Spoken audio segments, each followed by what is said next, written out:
This is Professor Pete Alexander with the Winning at Business and Life podcast, where business leaders share their insights. It is 6 questions in 7 minutes because successful business leaders are busy and rarely have more time to spare. So let's get to it. Question number 1, in a few sentences, please tell me who you are and what you do. Well, I consider myself to be the connector of the unconnected and to be also the conduit of everybody else's greatness. That's the real answer to your question. What says or what you can read on LinkedIn is a little bit different, but it's much more boring. Well, and Angel, it is an absolute pleasure to have you on the show. Question number 2, and this one's going to be right up your alley. What is something that makes you smile and or laugh about working in your industry? Definitely when people are not aware of the consequences of what they do. That's definitely something that makes me smile all the time. I try to be extremely hard on myself, so that's why I try to laugh and smile as much as I can. I love it. I love it. Question number 3. I have a fictitious book with all the answers for business. What chapter would you think most companies should read? Well, it would probably be chapter number 13, because it's that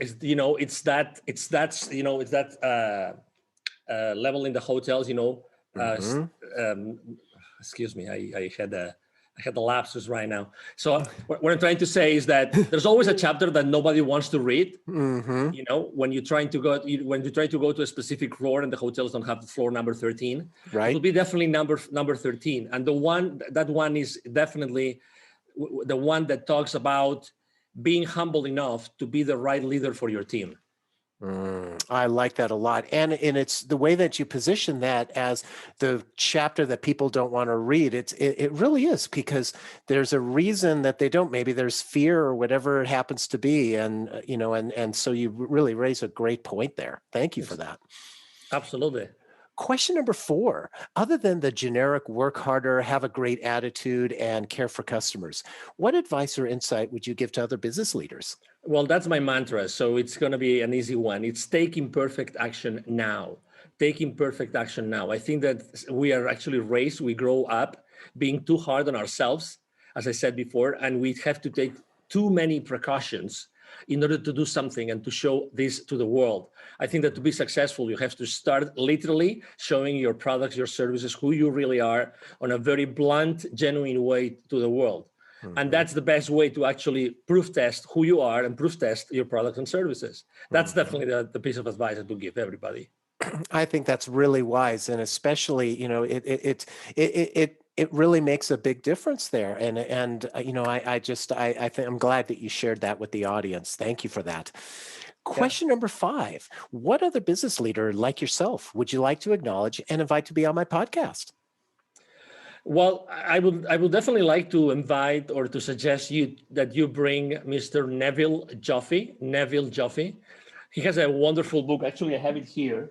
I didn't think of this, so I have it here. It's called The Baker's Dozen: Rules of Highly Successful Business Operators. This is a book that has not been published. It has been actually made in a very specific way with contributions of hundreds of C-level executives.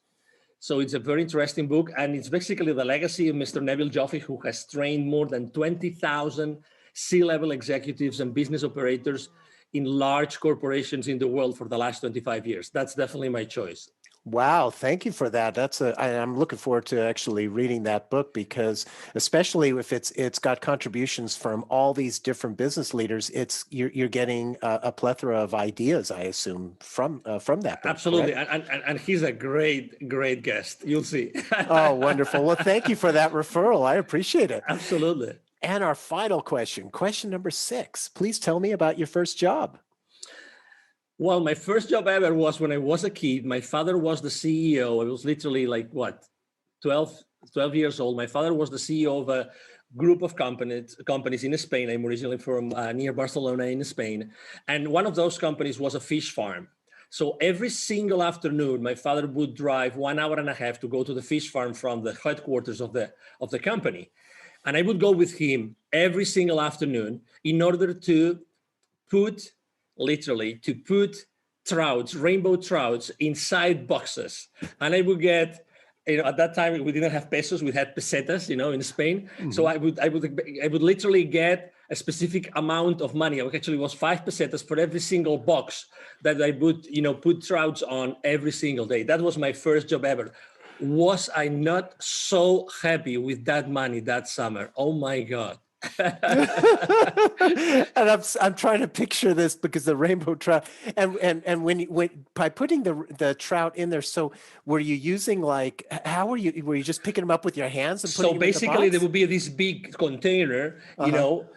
dumping all those trouts, already dead trouts, Mm-hmm. onto this big, massive, stainless steel table, and then there will be many, many people around the table with these, white boxes that they keep that Mm-hmm. they isolate the temperature, right? So we Mm-hmm. would put the trouts, sideways, Mm-hmm. so that I think it was like 22, 23 trouts per box. Again, Wow. I boxed so many trouts, right? And then, I would take them to a place, they would weigh them, and then they would put additional trouts, or they would take out trouts out of them. It would be 5 kilos per box. Oh my God. I think it's Wow. the first time ever I explained this story to anybody. Well, I love Honestly, it. honestly. And the visual is so great as well. So thank you for sharing that. And Angel, thank you so much for being on the show. How can people find you? Oh, thank you very much. Very easy. Obviously, you can go to these boring places as in LinkedIn and everywhere else. But I would say send me an email. I have either myself or my team. We always have time to respond. It's very easy. It's Angel, spelled like in Angel from Heaven, and then at angelrebo.com. Rebo is my last name. It's spelled like RIB as in boy O. So it's Angel at angelrebo.com.